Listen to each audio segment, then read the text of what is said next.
Taif जा रहे हैं।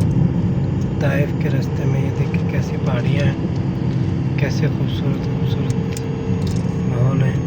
और ये देखिए कमाल की बात, ये मोबाइल टावर है, मोबाइल टावर। ये जो दरख्त नज़र आ रहा है ये मोबाइल टावर है, अंदाज़ा करें।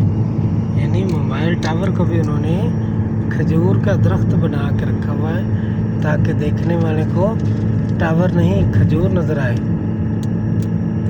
सुभान अल्लाह, देखिए माशाल्लाह क्या बात है। ये जी ताइफ के करीब पहुंच गए हैं। माशाल्लाह माशाल्लाह, ये गेट ताइफ एंट्री का है ना, ताइफ एंट्री का गेट गुजर गए हम। ये आ गए जी ये Taif entry. Taif entry gate. माशाल्लाह जी माशाल्लाह।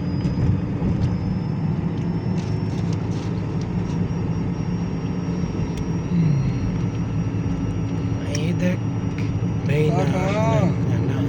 कोई लिफ्ट शिफ्ट क्या नहीं पता।